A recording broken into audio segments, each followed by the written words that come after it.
Sa mundong kinatatayuan natin, mayroon tayong mga pangarap na gustong-gusto natin matupad para sa ikakaganda ng ating buhay. Sa mundong ito, marami tayong nararanasang paghihirap, pagsasakripisyo, at iba pang karanasan para maabot ang ating mga pangarap na ipinangako natin sa ating pamilya. Sa mundong ito, kailangan nating magsumikap, magtiyaga, magpakatatag, at magsakripisyo upang umunlad ang ating mga buhay. Ngunit, minsan ang ating pangarap ay unti-unting nahuhulog at nagpabago dahil sa mga paghihirap na nararanasan natin sa ating buhay, gaya na lang ng mga problema na dumarating sa ating buhay.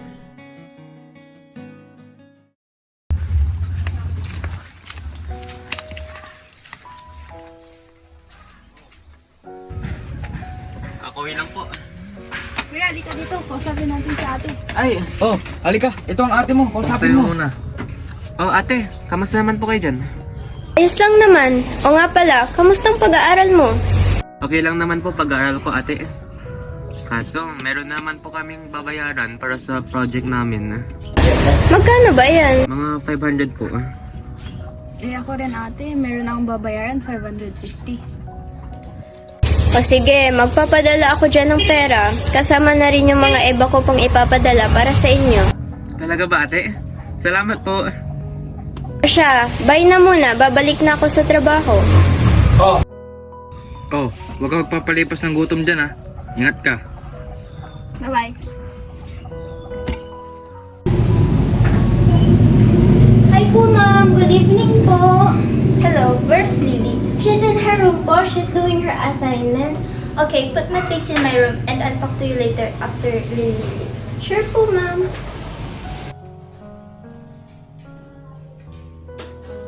Are you okay, ma'am? Is there something wrong? No, Ellie.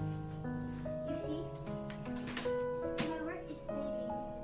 My investments are getting low. I will fire you. I'm sorry. I need to save my family. No, Mom. I need this job. Please don't fire me. You can pay me just half of the amount. Just please don't fire me. Mom, I need this job for my family. Please don't fire me, Mom. I will help you. I promise. Are you sure about that? Yes, Mom.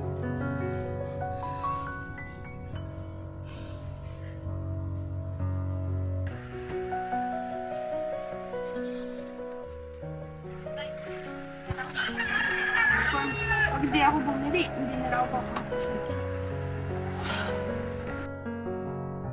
Ayos lang yun, Tay. Magpapadala na lang ako ulit dyan ng pera. Ate! Yung sapatos ko pala na pang basketball, nasira na po.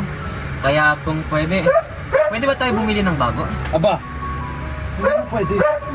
Saan nakadagdag yan sa problema ni ate mo? Susunod ka lang magtubilan sa patos. Sige po, tatay. Jake, sa susunod na yan, yung kay Emma muna. Di bale, huwag kang mag-alala. Makakabili rin tayo niyan.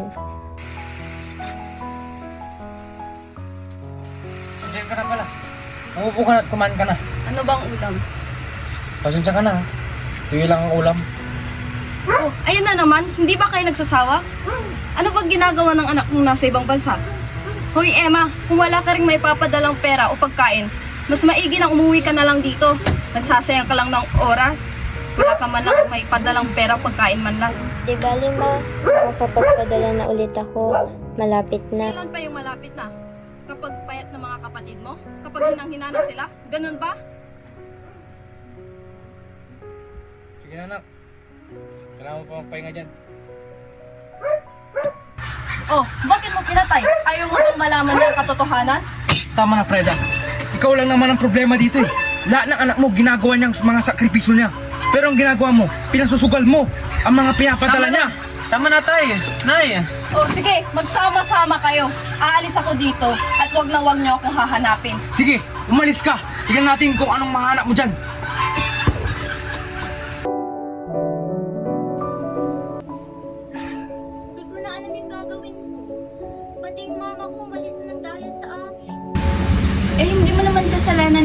bagay sa mama mo eh. True! Oo nga, tsaka malay mo, umuwi si mama mo, tapos magkaayos sila ni papa mo eh. Yan. True girl, like yeah! True ka lang, true. Manglibre ka nga para gumaan yung pakiramdam ni Emmy. Pati na rin kami siguro. Wow ha, ako pa talaga! Sige na, pero tusok-tusok lang ha. Kuripot ah. Tara na nga!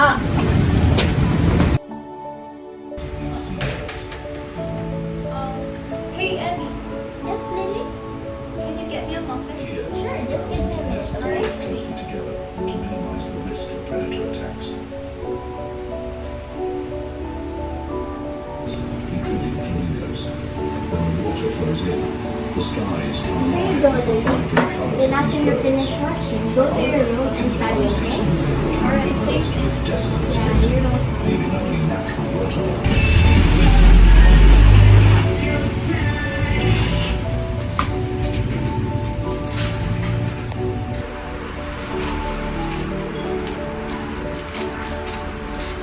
Emmy, can you help me with my homework?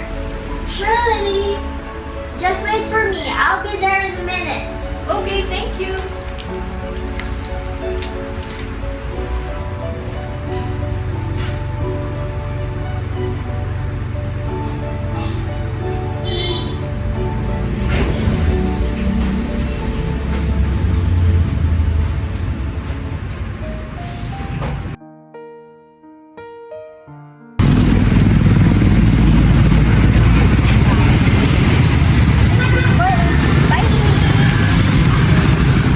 After hinatid ni Emmy si Lily sa school, nagsimula siyang makipag-meet up sa mga bumibili ng kanyang produkto upang makaipon pa siya ng pera. Oh my gosh, Lily. I'm sorry. I forgot about the time. Don't worry. I'm here now. I'm really sorry. I hope I can forgive you. What time is it? Why did Lily come home just now? I thought you love her. Yes, Mom. I do. I do love Lily, Mom. Then why did you let her there? In front of the school? I only pay you half and then you do this to me? I'm sorry, Lily, for what I did to you earlier. I promise I'll make it up to you, okay?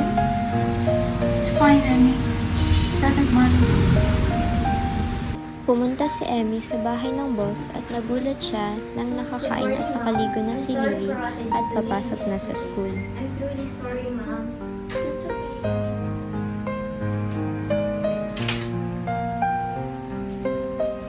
Naglakad na at pumuntang school si Lily. After hinatid ni Emmy si kamusta Lily, naman kayong lahat? muli siyang nakipagkita sa kanyang mga kaibigan. Lu, Okay lang naman, pero... Teka, parang may santemi dito. siguro may nangyari na naman, no? Uy, Ha? Ano yun? meron nga te, lutang eh. Ano nangyari? Pinagalitan kasi ako ng amo ko eh. Late ko na kasi nasundo si Lily sa school. Kaya naman pala. Kailang yan te. Kasi, ako na naman, si Ali yun eh. Eh, bakit na naman ako? Sige na, pauuna na ako. Napauwi na kasi ako ng amo ko. May importante daw kasi siyang sasabihin sa akin. Oh, sige, ingat ka. Yan, kamusta? Ano kayang sasabihin kay Emmy? Oo din, kaya mo malalaman din natin yan mamaya bukas. True. O siya, Miko, manglibre ka na. Ha? Ako na naman, Sheda ka ako tinatarget mo. Ikaw nga isang beses lang ng libre. Sige na, huwag ka nang madaldal. Manglibre ka na. Ano ba naman to? Nakauwi na si Emmy at nakita ang kanyang amo na nakaupo sa Hi, Mom. table. Did you eat already? Hindi Do you want some coffee, Mom? No, thank you. Come here, Emmy. I have something for you. Okay, Mom. Just wait. Open.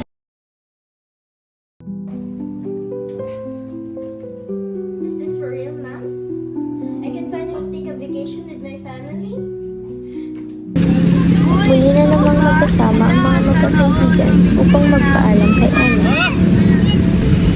Uy, gaga ka. Bakasyon lang naman. Uuwi pa rin naman dito si Emmy. Oo nga, ito naman. Ay, okay lang yan. Makikita pa naman si Ma'am Tapel. Siyempre, miss ko na si Ma'am Tapel eh. Ang tagal ko na kasi siyang hindi nakita. Excited na ako makita siya ulit.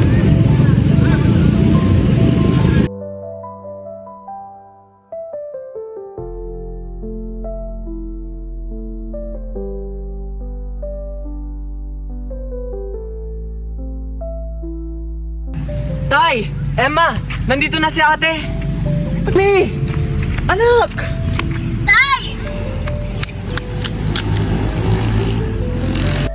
Pagbalik ni Emmy, agad silang nagdesisyon na mag-outing lahat upang maibalik ang dating saya ng kanilang pamilya.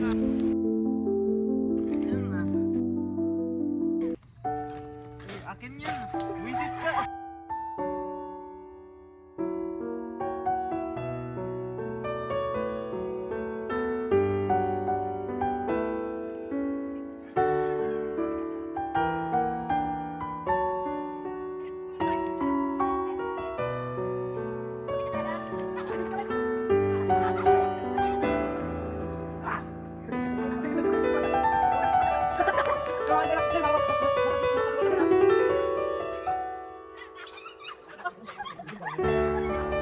Pagkagising ni Emma, hindi niya nakita ang kanyang tatay na nasa higaan, kaya lumabas siya, ngunit nakita niya na may kausap ang kanyang tatay at may sinabing, Magkita tayo.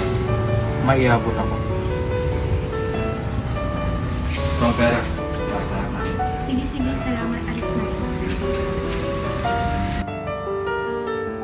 Tay! Sino yung babae kausap mo kanina ha? Sumagot ka! Kupal ka! Hindi yun ang iisip mo, anak.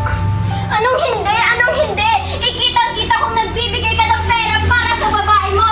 Walang hiya ka! Hindi ka na naawa! Tuyo na lang inuulam natin gabi-gabi tapos ganyan ka pa! Isa kang malaking kupal! Ay!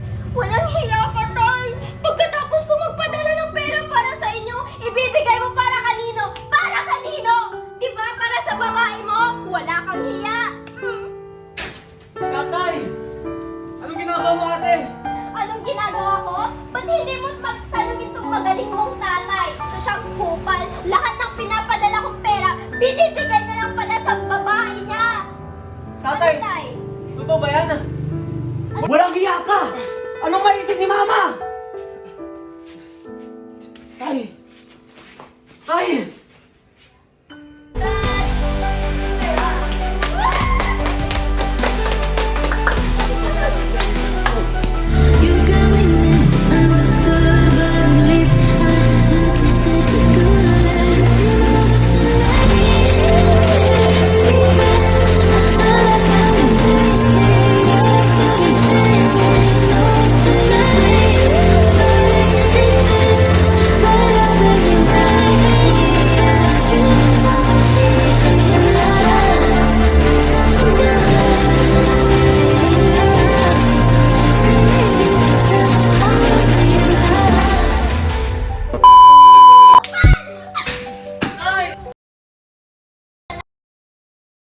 Ang hiya! Suspect! PWD na nga, nakabuntis pa, isa pang malaking kupal!